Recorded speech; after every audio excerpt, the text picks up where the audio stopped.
Ile whaaiua i o ngā ruengo nei vai aso talofa mai lau Samoa Entertainment TV ia pia.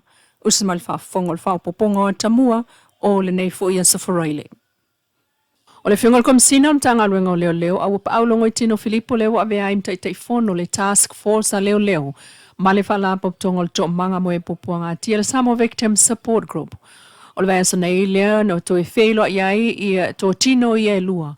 E whaawau ngā luenga tu ua mai le whaapaanga o whaitautau sanga talo na ngā lue ai mole tu ui titia o sā wanga ai o soli tu la fono i tonu o ainga. Il whailo inga leo o ke topa lua o lua liman tala no ai a wildlife source-wani leo leo mtangata whai ngā luenga. Ala SVSG whaititi o sā wanga i Samoa. Ma tofu sao iai tai leo leo mtanga luenga ai au fiai le sunga papali i efo. Ma le tai il vainga whaiso engo soli ngā tu la fono le leo sinia Norman Meni. Masui le tok manga e au fiai le pristene le sunga sili niu lina jang. O le task force le a leo mal whaapaanga le SVSG o se awala e toe mati ai ma wha leia mana onga o le au nanga awala wa se Samoa saunga le mu. O le fetuleni mai o wha au so songa o le lalolangi. E wha awala SS mai o so wha i Samoa mona tangata. Ua fuai le wha evangalia lea le awola tele le pōna pō. E o atula tātou a se singa le taamilu sanga i muli ui au tafa o le tonga niu. Ai o pepe se leo te tele mai ai le silia le 5 talavou o Samoa.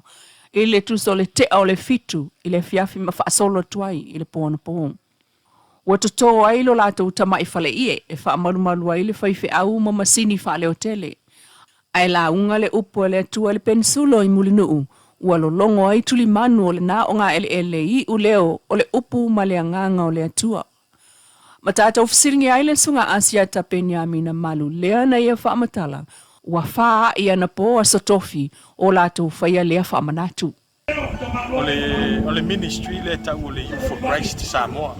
5 sanga talu o na whaavai Samoa. Ai, o le nei temi umatu wawai i le siti o le tūlanga o le fale tonu te pulanga o Samoa le moye. Macho wawai fui ma le alofa i se tatou malo i le whaia o le atu la fono, ma le atu la fono i tau whafo i e whawhita u i talpo. Maro macho wawai, macho i lofo. E le se sitali mo tatou e tauna sui e tu pulanga talpo.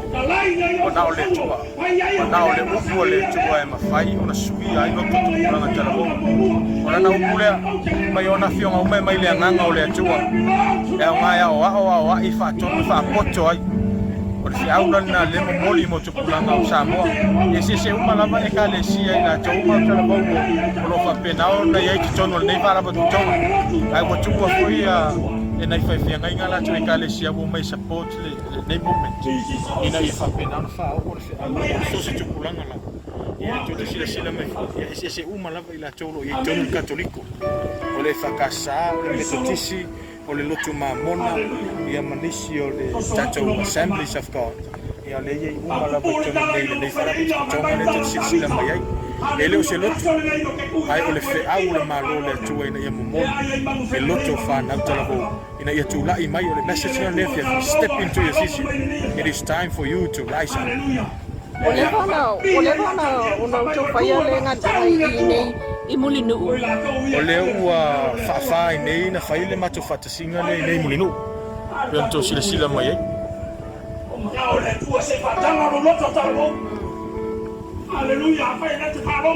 Ai o continue le ngata i nei le muli nuu. Ai se fu wha o ngā mato ngā lue te nei. So every day from Monday to Friday, mato te ngai tono polisi. Ia na iei whale ata o le vai monga o le fifi. O Rapid Louis.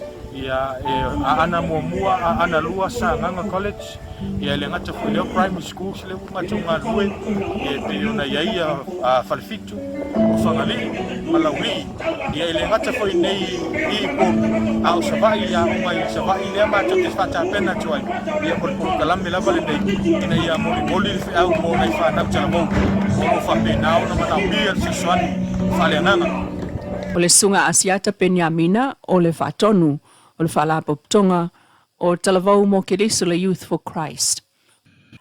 Ai nisi o tala, o ngā ruenga whaatau si soifua ma whaafailelenga o le whailo vaenga ma au nanga atau si soifua ma whaatosanga Le isil na vaenga ole unangal tanga ngal soifua maloloina lea na whaafonga iai lo lato minister for ulivai sunai a strofia solua o ke topa e ala le sauninga whaapitua na whaafeilo ai atu iai le fionga vaawa o salu malo alofi po matautu ai le ava o anga masani ai tapa seipu le fionga minister mal sui minister ma ia sauno ai ia avea tatou au na ile tunuu o vai malima.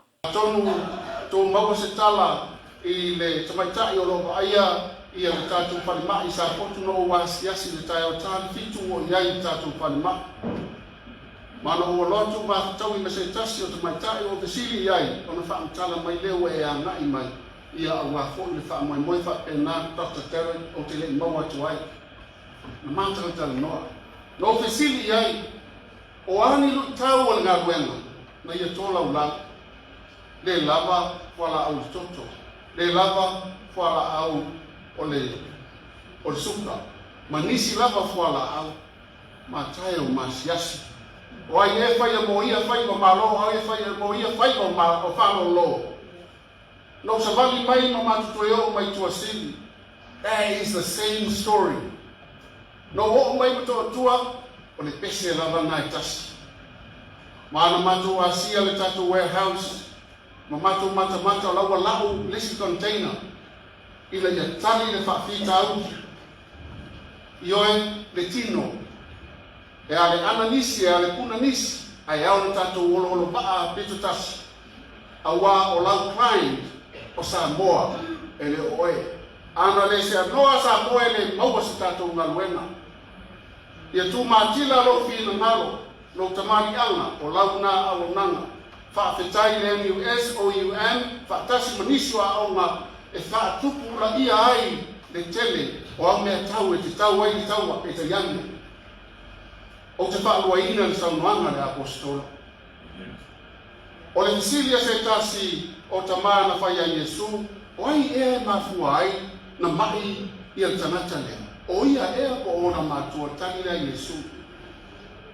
E leo tamaa po o sina, e leo o ia, ai se fa I loa atu nga luenga mana le langi va vena e fai sa talo ka fai mo le skwala la talo ya no fai e yo au ola me tafsiri na mai le tua yoe ma to tele ma malama I le tele o auto nga so singa tasi tono le loto I fale fa tausi so fua ai fa malo le nau a tole uta pe tayani tula iai pale divine intervention e sui iai na ona e matua te iai lea ole ale maku tanante ana ia tu ia te oe wa foi lau to e faus na te fo e pei o fa ia tu le tai mo sola le tele lava o me ma fo le tele ai ba ia le na to ta mafa o le vai inu ale loto fa no e te loale tasio o fo mai tausi ngase ilo matu pali mai fanga malo wa le bala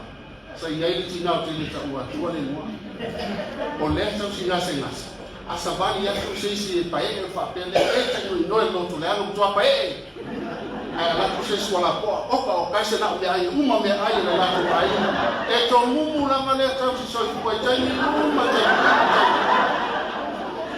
te yoe o te tali tono e le o te tau si so fu ale na o lo wata mai to a fiona le fionga minister o le mtanga luenga le soifua maloloina. Ua whaatanga I nei le vasenga o tustala malau whaasala we whaonga la tau masini pueata, telefoni I totonu o le mautafono. Le asonga fua le asone o ke topa e uswai le fono lona lua o le pae inga sulvalua Samoa. Wa tofa o le afola sia I le tala o le tupe whaasosoa, valu masina mo le lua olua lima lua olua ono. Ianga masani ai umane le fol sia I tala le tupe o na toi tolo lea mo le isi se fulu whaaso po le lua vaiaso. Mo le isi tawol manga e whelafua iai fina ngalo whaipule tala le tupe whaasosoa peitai. E ui le whaatanga o mea whai ngā ruenga le vasenga o tustala, ai o tālu sanga ina ai le pūlenga o le whono, mō ni lau lau e whao ngā I le aso, ma tālu sanga ina foi, le whao o, le wha tangane, o masini, laptops, mō le tuli loa ina o le taimi I a vave o na maua e Samoa vaenga I fia, wha ala wiloa.